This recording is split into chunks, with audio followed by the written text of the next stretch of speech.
cameras were rolling when Trump dared to call himself America's smartest leader. Jasmine Crockett leaned in, opened the file, and revealed the number he never wanted you to see. The world gasped. Was this the end of the stable genius myth? Stay with us. This is a story worth every second of your time. The U.S. Capitol chamber roared with silence, the kind that presses against your chest. Bright white lights burned from above, locking every face in a spotlight, every twitch and blink broadcast to millions watching live. Rows of reporters crammed shoulder-to-shoulder cameras clicking like gunfire, waiting for the moment when history would break open. This was no routine hearing. It was a stage, a trap, a duel disguised as procedure. Donald Trump sat at the witness table, chin-high smirk, unshaken, radiating the swagger of a man who believed the room already belonged to him. He tapped his fingers with impatience, daring anyone to challenge him. Across from him, Jasmine Crockett sat upright eyes, steady every inch of her body, poised like a coiled spring. Before her rested a folder, bound with a blood-red string, untouched yet lethal. The agenda read leadership standards, but everyone knew the truth. This was a public execution of credibility. Then, riding the taut silence, Trump leaned into the mic and struck first. I look at the Democrats, they're in total disarray, and this Crockett woman, she's definitely a low IQ person. My IQ is 165 Einstein level, and I challenge Jasmine Crockett to match it right here. I've taken the best tests more than anyone, and I ace them. Nobody tests better than me. His voice carried a smirk rolling over the microphones like a dare wrapped in applause lines. The cameras tightened on his face, feeding the nation a close-up of confidence, sharpened into taunt, daring anyone to look away. Laughter cracked from the Republican benches, quick and brutally cutting like glass underfoot. Staffers grinned and traded whispers, convinced the punchline could not possibly be improved. Across the aisle, Democrats sat still with hands folded, their silence colder than a verdict. Trump basked in the contrast and widened his canvas, riffing about winning greatness and destiny as if the room were a rally on repeat. He circled back to numbers and superlatives, to genius as a brand and legend as a resume bullet. Each sentence landed with a flourish and a pause, inviting the crowd to admire the echo. Jasmine did not blink. She kept her shoulders square, eyes forward, fingers resting on the red-bound folder like a steady, deliberate, unshakable palm on a live wire. She refused the bait of snark or volume, letting the charged quiet gather around her like a shield. When she finally spoke, her voice was steady and plain, the words built for truth, not theater. Do you dare to disclose the real results to the public? The question cut clean through the heat, a straight line through fog. Trump smiled wider, pleased to swat aside a line he mistook for soft. He spread his hands to absorb the lights, of victor practicing for the trophy photo already framed in his mind. His posture answered before his mouth. Of course, transparency was just another trick he believed he owned. Republicans chuckled again, convinced momentum was fixed to his shadow. But along the railings and press row, a murmur began, the kind the boastful never hear. She had not lunged. She had aimed. Viewers at home felt it too, the almost invisible click of a trap setting, even as he savored what he thought was control, absolute and permanent. The chair's gavel tapped for order, but the noise underneath did not fade. It simply changed color. Republicans leaned back with the lazy confidence of gamblers, holding what they believed was a perfect hand. Democrats traded small, tight glances, choosing silence over theater, while the cameras hunted for cracks. Trump rocked in his chair, savoring the spotlight, certain that bravado and volume were gravity itself. Jasmine's eyes never left him, steady as they leveled the red-bound folder, motionless like a sealed fuse. The moment breathed in, and the audience breathed with it, sensing the setup even as he claimed the stage with swagger and unearned calm. The trap's click still lingered in the air as Trump leaned toward the mic, hunting for the next opening. You are not in my league. I have faced the greatest minds. He let the line hang, eyes sweeping the chamber as if daring gravity to disagree. He jabbed a finger across the table, framing the moment like a headline already written. The room tightened. Cameras inched closer. Even the hum of the lights seemed to sharpen. He wore the grin of a man who believed momentum could be bent with sheer ego. Jasmine did not flinch. She simply breathed and kept her gaze level. I am here on behalf of the public, and the public deserves the truth, not a performance. The words were flat, clear, and impossible to deflect without looking afraid. A rustle moved through the press row like paper catching fire in a controlled burn. Trump blinked hard, then rolled his shoulders as if shaking off a punch that had not landed yet. The audience felt the current change, even as the stage looked the same. Heat flooded Trump's face. He flattened his palm on the table, then slammed it. Pens jumped and the microphones popped like a spark in dry air. "Let's do the IQ test right here, right now," he barked, voice rising over the gavel's timid tap. He thrust his chin forward, performing decisiveness, the way a boxer performs footwork for the crowd. A few Republicans chuckled, pleased with the theater, while others leaned back as if a victory pose could be rehearsed in advance. The silence from the Democrats grew heavier, deliberate and surgical. Jasmine didn't raise her voice. She sharpened it. An IQ test is valid only if it is conducted under bipartisan supervision in public and officially certified. The sentence landed like a rule book thrown onto a poker table. Suddenly, the odds were numbers, not noise. She kept her hand resting on the red-bound folder, steady as a metronome, letting procedure become pressure. The cameras loved the contrast, his volume versus her terms, his bravado versus her framework. On the back bench, a Trump lawyer adjusted his tie twice in 10 seconds, eyes flicking between the chair and the witness table. The gallery caught on first, a ripple of recognition traveling row to row. This was not a fight about who could shout smarter. This was a fight about who set the rules of what counted. Trump had swung at a target he thought was a mirror and hit the glass instead. A second lawyer leaned in to whisper, but the whisper died halfway. There is no safe sidebar when the room is this loud with silence. Papers shuffled, not with confidence, but with restless calculation. And as the tension climbed, it became obvious he had stepped into the game she chose, and she held the clock. The tension from his outburst hadn't faded when Jasmine slowly reached for the folder. Her hands moved with calm precision as she untied the blood-red string. The cover snapped open and the word "classified" stamped in bold black filled every camera lens. The room froze. Reporters leaned forward as if pulled by a magnet, their keyboards poised midair. The silence was a wall, and on the other side of it stood one voice ready to strike. Trump twitched in his chair, eyes narrowing, words tumbling before hers could land. "This is nonsense. I've seen a lot of fake papers before. Believe me, nobody has more fake papers than me." He tried to laugh, but the sound cracked under the weight of the room. He leaned toward the mic again. "Don't believe a word of it, folks.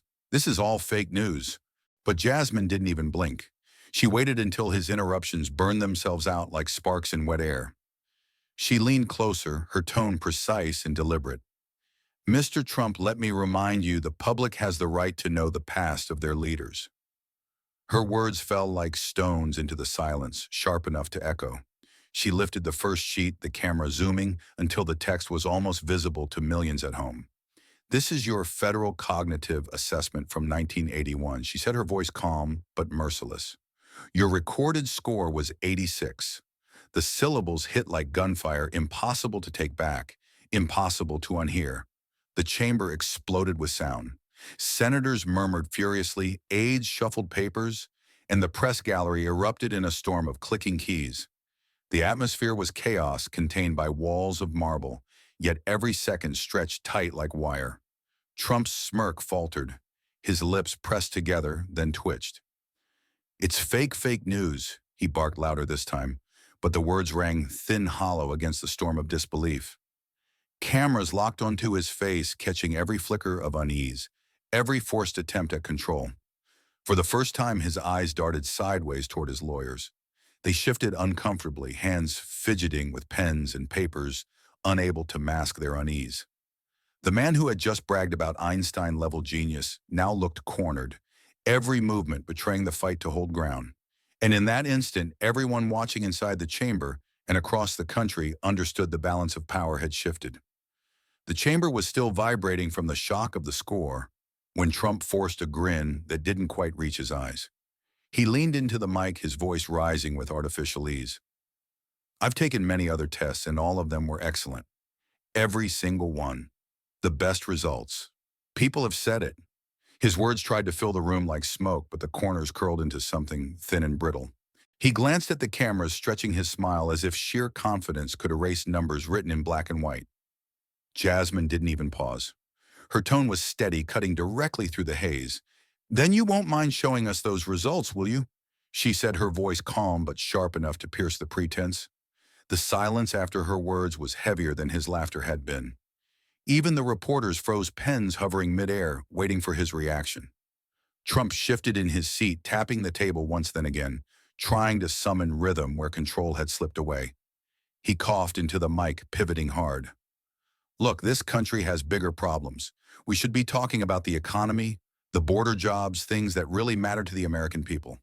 His hands moved wide, framing his words as if painting a new canvas over the old one. But Jasmine leaned in before the picture could take hold. "We are talking about what matters, Mr. Trump. Leadership, integrity, truth. And right now, that truth is about your IQ results." The air snapped back to tension. The audience leaned forward again. Trump's voice grew louder, defensive. "Nobody has done more for the economy than me. Nobody. The stock market loved me, jobs loved me. Everyone loved me." He tried to ride the momentum, but Jasmine's reply cut clean, unrelenting. "We are not discussing the economy, sir. We are discussing the truthfulness of your claims. If your other results are as excellent as you say, then present them." Her words landed with surgical precision, each syllable driving the focus back to the score. Beyond the chamber walls, the country erupted. On Twitter, on Facebook, on every platform, the same phrase was trending in bold: Trump IQ 86. Memes flooded timelines, side-by-side photos of Einstein, and Trump captioned with brutal comparisons.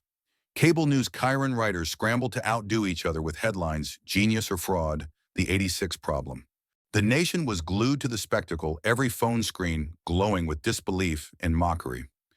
Inside the hearing, Democrats sat perfectly still, their silence more powerful than applause. They let Jasmine carry the weight of the moment, watching her dismantle the wall Trump thought unbreakable. Each time he reached for a new subject, she dragged him back with a single phrase sharp as steel. The gavel struck for order again, but it was Jasmine's voice that owned the room. And with every exchange, it became clearer. Trump's swagger had been replaced by scrambling, while Jasmine's calm was turning into command. The storm over the 86 score had barely settled when Jasmine drew a second stack of papers from the folder. Her movements were slow, deliberate, every page lifted like a blade drawn from a sheath. The room leaned in. Cameras zoomed, reporters froze mid-keystroke. Trump tried to interject, raising his hand as if to wave the evidence away. But Jasmine spoke directly into the mic, her voice carrying above the tension. "The score was not the end of it. There is more, and the public deserves to see it." She raised the first sheet for the cameras to catch. "This," she said, "is a record of wire transfers from Mr. Trump's personal account to Dr. Harold Stein, the physician who conducted his assessment." Gasps rattled across the gallery. The sound of shutters clattering filled the chamber like rain. The payments were labeled as consultation fees. She continued, her eyes fixed on Trump, but the amounts were far beyond any legitimate medical service.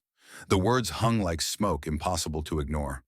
Trump's jaw tightened, but he forced out a thin smile. "That's ridiculous. Doctors get paid. Everyone knows that. Fake all fake." His voice wavered on the last word, and the microphones caught it. Jasmine didn't look up. She moved to the next exhibit. "Here," she said, sliding a page across the table toward the committee chair, "are internal emails between Mr. Trump's legal team and Dr. Stein's office discussing alterations to the assessment language. Phrases like inflate results and reframe findings are in black and white." The crowd stirred, the hum building into an audible buzz. And then came the final blow. Jasmine held up a single handwritten page sealed in evidence plastic. "This is a personal note from Dr. Stein's medical advisor, Michael Grant." She read aloud slowly, her voice steady as iron. "Donald Trump has requested that his results be altered to reflect higher aptitude. He insists on a number above 150. He wants the file adjusted."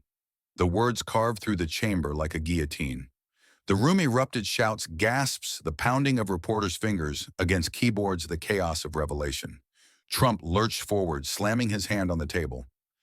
"That's a lie. I never said that, never wrote that. It's fake news." But sweat beaded across his forehead, and his collar was suddenly too tight against his neck. His hands trembled as he reached for a glass of water, knocking it slightly against the table. The cameras caught everything zooming on his face as he tried to force his features into the familiar steel mask of control. The senators whispered furiously among themselves, the chair rapped the gavel for silence, and the public gallery boiled with disbelief. This was no longer about IQ points. It was about corruption, manipulation, a rigged system laid bare under oath. And for the first time, it was clear to everyone watching, the performance was cracking and the truth was bleeding through. The echo of the evidence still hung in the chamber when Trump lunged for the microphone to seize the moment back. He jabbed a finger across the table, face flushed, voice hard. "You are a liar," he snapped, then swung to the room. "She's a liar, the biggest liar."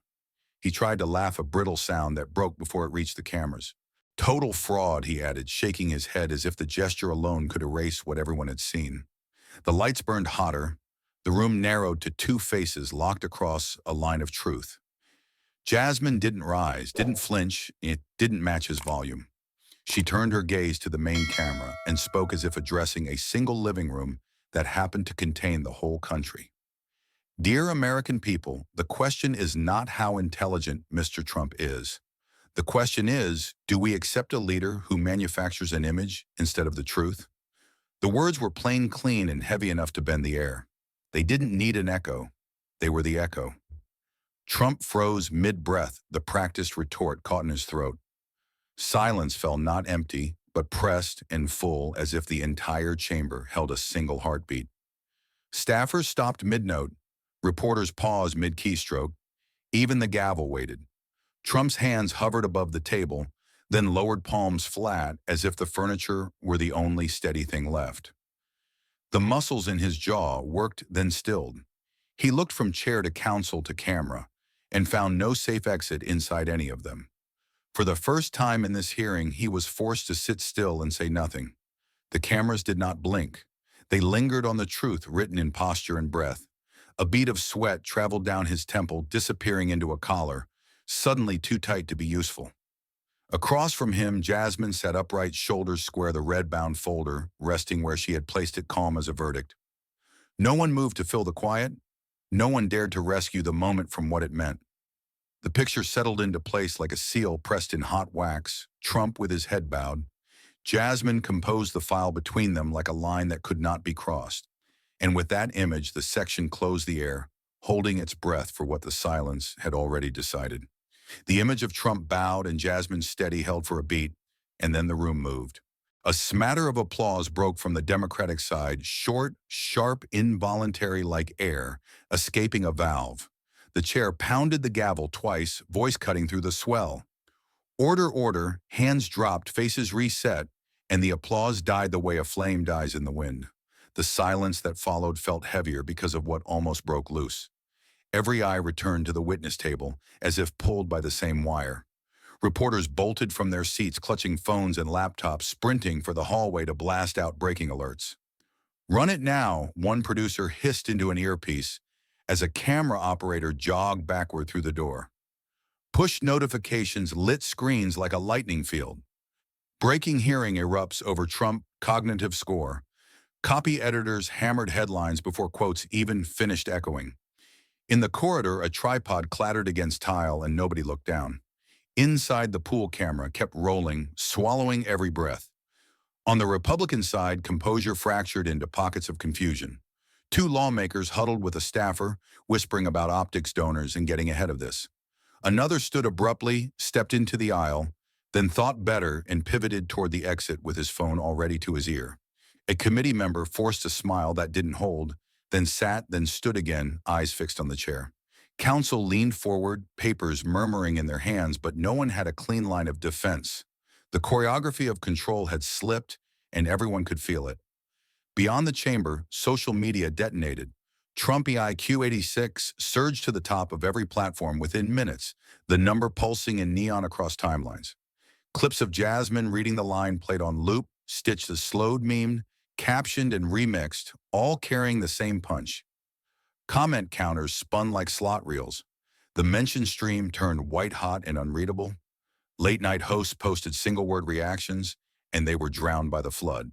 This was not a story anymore. It was a signal flare seen from both coasts at once. Jasmine stayed still. She didn't smile, didn't glance at allies, didn't chase the camera or the crowd. The red-bound folder rested where it had been set like a sealed answer key no one could confiscate.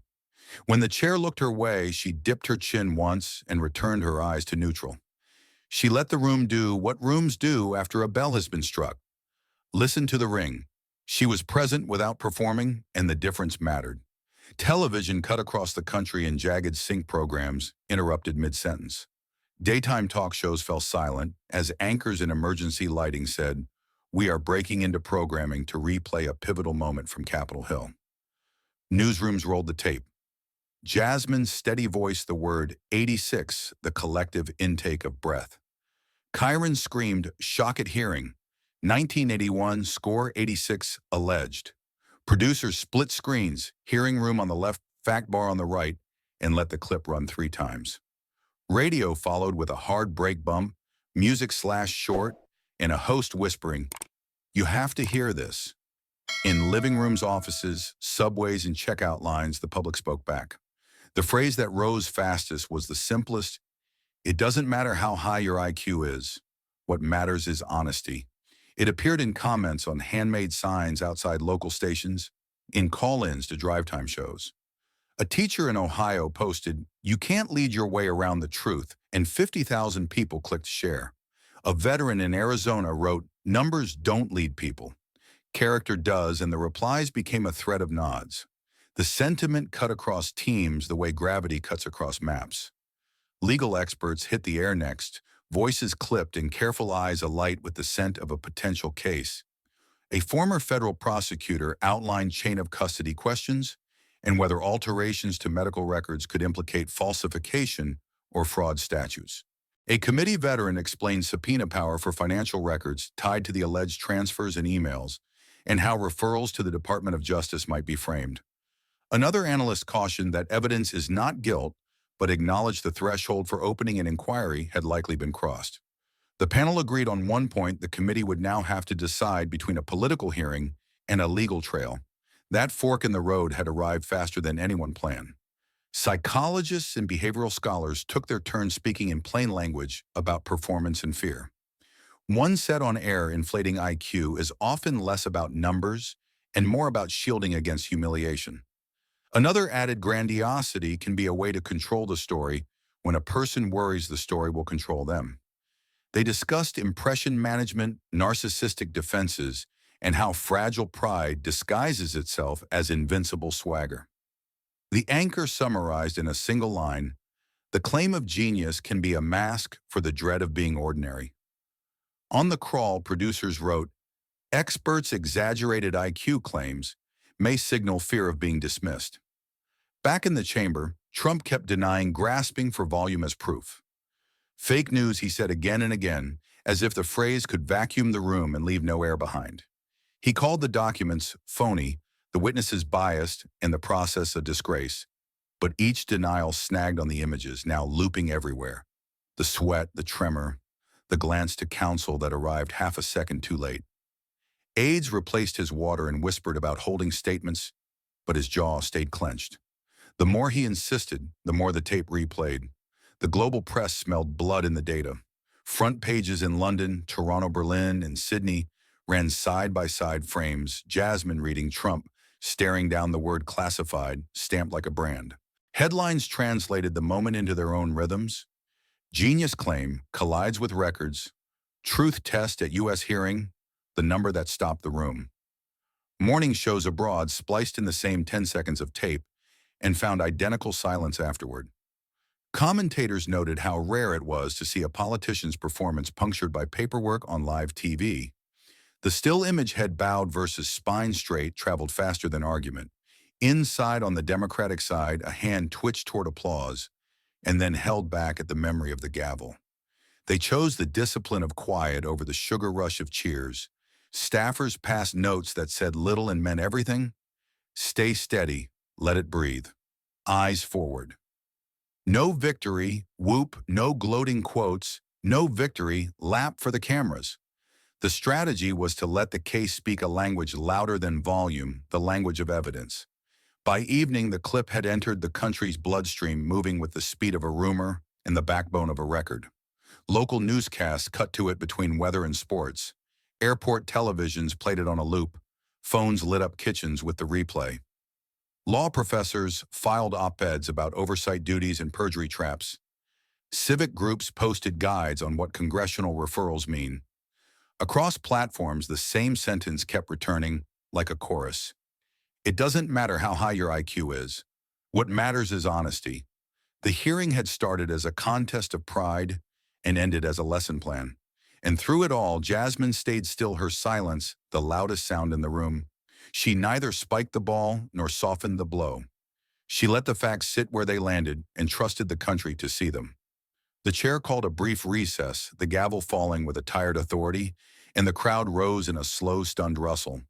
Cameras held the final frame a second longer than necessary, knowing pictures sometimes do what speeches cannot. Then the feeds cut to commercial, but the image did not leave the mind. The hearing adjourned with the gavel's echo still trembling in the marble chamber. But outside those walls, the story was just beginning. For days, the nation buzzed with the fallout. Coffee shops, offices, subway stations everywhere. The same conversation pulsed: was intelligence the true measure of leadership, or was integrity the thing that mattered most? On call-in shows, one voice argued, IQ is overrated. What good is genius if it's built on lies? Another countered, we expect leaders to be sharp, but we demand them to be honest. The debate spread like a second hearing held not in Congress, but in kitchens, classrooms, and on sidewalks. Commentators replayed Jasmine's composure like a highlight reel, framing it as a masterclass in restraint. She didn't raise her voice. One anchor said she raised the stakes. Newspapers called her the calm storm, a lawmaker who had turned Trump's game into a trial for the truth. Editorials praised the way she refused to make it personal, keeping her focus on what the public deserved. Praise piled in from across the spectrum, not just for what she revealed, but for how she revealed it. She was celebrated as a reminder that discipline can be louder than fury. Trump's base clung tight, flooding rallies with chants of loyalty banners reading Fake News 86. But even within his camp, cracks showed. Commentators who once echoed his brilliance grew quieter, sidestepping the IQ boast in favor of old talking points. The image of him as a stable genius had been hammered, the shine gone, leaving dents too visible to buff out. His claim of Einstein-level brilliance now sat alongside a number that would not go away: 86. The myth had been punctured, and everyone knew it. Outside the Capitol, the scene shifted into something cinematic. Jasmine stepped through the heavy wooden doors into a wall of flashing cameras. Reporters swarmed, questions firing like bullets, but she did not stop. She raised her chin, met the nearest lens, and spoke clearly. I did not fight for myself. I fought for the truth that the American people deserve. It was a single sentence, but it carried like thunder, replayed across every news channel within minutes. She said no more. She didn't need to. As she moved down the steps, the cameras pulled wide. The plaza before the Capitol had filled with citizens carrying handmade signs. The words glowed in marker paint and ink, all saying the same thing: truth matters. Some waved the signs high above their heads. Others held them chest level in silence. A chorus rose low, but powerful, filling the space with a sound that was less chant than oath. It wasn't a rally. It was a vigil for honesty in public life. Commentators later called it a turning point, a fracture line in modern politics. One historian said hearings usually vanish by the next cycle. This one will be studied. Another analyst noted the real damage wasn't the number. It was the exposure of a lie too brazen to ignore. Law professors debated potential charges, while sociologists dissected the psychology of false genius. Everywhere the conclusion was the same. This was more than an argument about IQ. It was a reckoning with deception itself. The cameras closed on a final frame that burned into memory. Trump hunched at the witness table, the file untouched beside him, his eyes fixed downward.